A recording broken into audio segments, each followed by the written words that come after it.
ನಮಸ್ತೆ ವೀಕ್ಷಕರೇ, ನಾನು ನಿಮ್ಮ KN ರಾವ್ ಗುರೂಜಿ. ಇವತ್ತಿನ ವಿಷಯ 2026 ಮೇ ತಿಂಗಳ ಭವಿಷ್ಯ.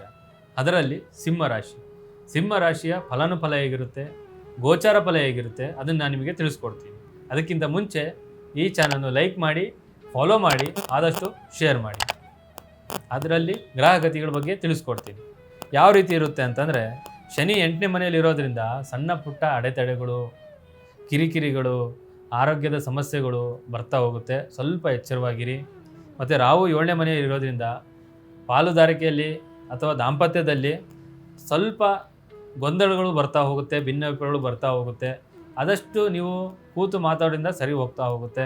ಮತ್ತು ಗುರು ಮೇ ಅಂತ್ಯದವರೆಗೆ, ಮೇ ಎಂಡಲ್ಲಿ 10ನೇ ಮನೆಯಲ್ಲಿ ಇರೋದ್ರಿಂದ ಉದ್ಯೋಗದಲ್ಲಿ ಸ್ಥಿರತೆ ಅಂದರೆ ಈಕ್ವಲ್ ಆಗಿರುತ್ತೆ.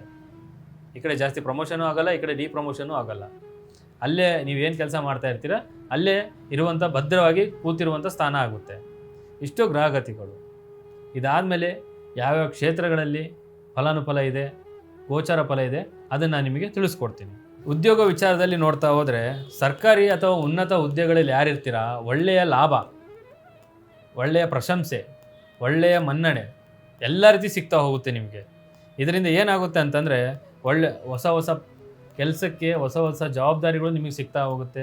ಒಳ್ಳೆಯ ಪ್ರಮೋಷನ್ ಸಿಗ್ತಾ ಹೋಗುತ್ತೆ. ತುಂಬಾ ಅನುಕೂಲಕರ, ಉದ್ಯೋಗಸ್ಥರಿಗಂತೂ ತುಂಬ ಅನುಕೂಲಕರ. ವ್ಯಾಪಾರ ಮಾಡೋರಿಗಂತೂ ಸಾಧಾರಣವಾಗಿರುತ್ತೆ ಲಾಭ.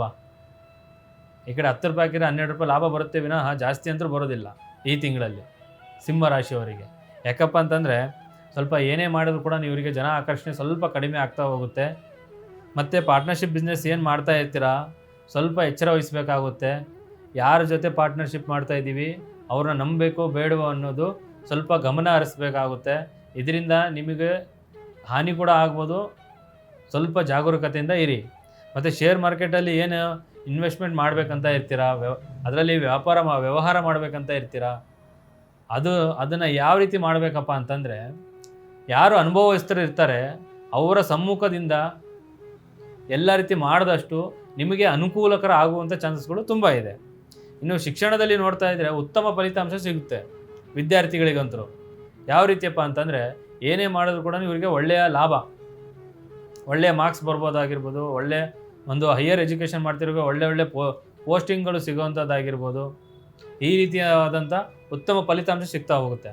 ಅದರಲ್ಲಿ ಸಂಶೋಧನೆ ಮಾಡುವಂಥದ್ದಾಗಿರ್ಬೋದು ಅಥವಾ ವೈದ್ಯಕೀಯ ಕ್ಷೇತ್ರದಲ್ಲಿ ಯಾರಿರ್ತೀರ ಅವರಿಗಂತೂ ತುಂಬಾ ಅನುಕೂಲಕರ,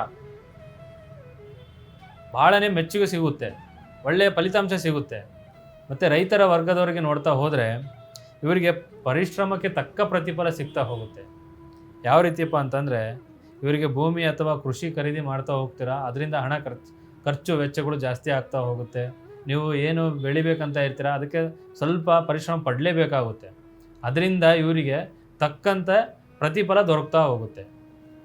ಮತ್ತು ಆರೋಗ್ಯ ವಿಚಾರದಲ್ಲಿ ನೋಡ್ತಾ ಹೋದರೆ, ಮೂಳೆ ಅಥವಾ ಹೊಟ್ಟೆ ಸಂಬಂಧಿಸಿದ ಕಾಯಿಲೆ ಕಷಾಯಗಳು ಕಾಣಿಸ್ಕೋಬೋದು ಈ ತಿಂಗಳಲ್ಲಿ. ಮೇ ತಿಂಗಳಲ್ಲಿ ಸಿಂಹರಾಶಿಯವರಿಗೆ ಮೂಳೆ ನೋವು ಅಥವಾ ಹೊಟ್ಟೆ ಸಂಬಂಧಿಸಿದ ಕಾಯಿಲೆ ಕಷಾಯಗಳು ಬರುವಂಥ ಚಾನ್ಸ್ಗಳು ತುಂಬಾ ಇದೆ.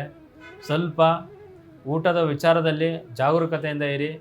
ಏನು ನೀವು ಹೊರಗಡೆ ಔಟ್ಸೈಡ್ ಫುಡ್ ತಿಂತಾ ಇರ್ತೀರಾ, ಜಂಕ್ ಫುಡ್ ಆಗಿರ್ಬೋದು, ಅದನ್ನು ಸ್ವಲ್ಪ ಅವಾಯ್ಡ್ ಮಾಡಿದಷ್ಟು ನಿಮಗೆ ಅನುಕೂಲ. ಮತ್ತು ಪ್ರೀತಿ ಪ್ರೇಮ ವಿಚಾರದಲ್ಲಂತೂ ಮಿಶ್ರ ಫಲ.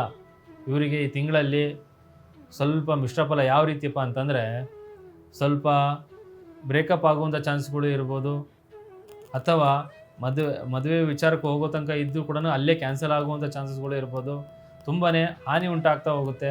ಸ್ವಲ್ಪ ಅಹಂಕಾರದ ಮಾತುಗಳು, ಅಥವಾ ಗಂಡಾಗಿರ್ಬೋದು ಹೆಣ್ಣಾಗಿರ್ಬೋದು, ಅಹಂಕಾರದ ಮಾತುಗಳಿಂದ ಇಬ್ಬರು ಸಂಬಂಧದ ಮಧ್ಯೆ ಬಿರುಕುಂಟಾಗುವಂಥ ಚಾನ್ಸ್ಗಳು ತುಂಬ ಇದೆ. ಸ್ವಲ್ಪ ಮಾತಿನ ಮೇಲೆ ನಿಗಾ ಇಟ್ಟು ಮಾತಾಡಿದಷ್ಟು ನಿಮಗೆ ಅನುಕೂಲ. ಮತ್ತು ಮದುವೆ ವಿಚಾರದಲ್ಲಿ ನೋಡ್ತಾ ಹೋದರೆ, ಮದುವೆಯಲ್ಲಂತೂ ತುಂಬಾ ವಿಳಂಬ ಆಗ್ತಾ ಹೋಗುತ್ತೆ ಇವರಿಗೆ. ಸ್ವಲ್ಪ ಮೇ ಬಿಟ್ಟು ಜೂನಲ್ಲಿ ಪ್ರಯತ್ನ ಮಾಡಿದಷ್ಟು ನಿಮಗೆ ಅನುಕೂಲ. ಇದರಿಂದ ನಿಮಗೆ ಕಂಕಣ ಭಾಗ್ಯನೂ ಕೂಡು ಬರುವಂಥ ಚಾನ್ಸಸ್ಗಳು ತುಂಬಾ ಇದೆ. ಇನ್ನು ಹಣಕಾಸಿನ ವಿಚಾರದಲ್ಲಿ ನೋಡ್ತಾ ಹೋದರೆ, ಹಣ ಬರ್ತಾನೆ ಇರುತ್ತೆ, ಆದರೆ ಹಣದ ಖರ್ಚು ಕೂಡ ಅದೇ ರೀತಿ ಆಗ್ತಾ ಹೋಗುತ್ತೆ. ಮತ್ತು ಸಾಲಗಳು ತೀರ್ತಾ ಹೋಗುತ್ತೆ. ಮತ್ತು ಇದರ ಜೊತೆಗೆ ಉಳಿತಾಯದ ಕಡೆ ಗಮನ ಹರಿಸಲೇಬೇಕಾಗುತ್ತೆ ಸಿಂಹರಾಶಿಯವರು ಮೇ ತಿಂಗಳಲ್ಲಿ. ಯಾಕಪ್ಪ ಅಂತಂದರೆ, ಕುಟುಂಬದ ಜವಾಬ್ದಾರಿಗಳು ಜಾಸ್ತಿ ಆಗ್ತಾ ಹೋಗುತ್ತೆ. ಮತ್ತು ಇದರಿಂದ ನಿಮಗೆ ಹಣದ ಖರ್ಚು ವೆಚ್ಚಗಳು ಜಾಸ್ತಿ ಆಗ್ತಾ ಹೋಗುತ್ತೆ. ಸ್ವಲ್ಪ ಉಳಿತಾಯದ ಕಡೆ ಗಮನ ಹರಿಸಿದಷ್ಟು ನಿಮಗೆ ಎಲ್ಲ ರೀತಿಯಿಂದನೂ ಸುಲಭ ಸೌಕರ್ಯಗಳು ಆಗುವಂಥ ಚಾನ್ಸ್ಗಳು ತುಂಬಾ ಇದೆ. ಇನ್ನು ಇದೆಲ್ಲ ಬಿಟ್ಟು ನಿಮಗೆ ಏನಾದರೂ ಒಂದು ಸಮಸ್ಯೆಗಳು ಕಾಡ್ತಾ ಇರ್ಬೋದು. ಏನಾದರೂ ಒಂದು ಸಮಸ್ಯೆಗಳು ಇದ್ದರೆ ಪ್ರತಿ ಬುಧವಾರ ವಿಘ್ನೇಶ್ವರನ ಆರಾಧನೆಯನ್ನು ಮಾಡೋದ್ರಿಂದ ನಿಮಗೆ ಎಲ್ಲ ರೀತಿ ಸಂಕಷ್ಟಗಳು ದೂರ ಆಗ್ತಾ ಹೋಗುತ್ತೆ, ಸಮಸ್ಯೆಗಳು ಬಗೆಹರಿತಾ ಹೋಗುತ್ತೆ. ಇನ್ನೂ ನಿಮ್ಮಲ್ಲಿ ಏನಾದರೂ ಹೆಚ್ಚಿನ ಸಮಸ್ಯೆಗಳು ಕಾಡ್ತಾ ಇರ್ಬೋದು. ಎಷ್ಟೇ ನೀವು ದೇವಸ್ಥಾನ ಹೋದರೂ ನಿಮ್ಮ ಸಮಸ್ಯೆಗಳು ಹರಿತಾನೆ ಇರಲೇ ಇರ್ಬೋದು.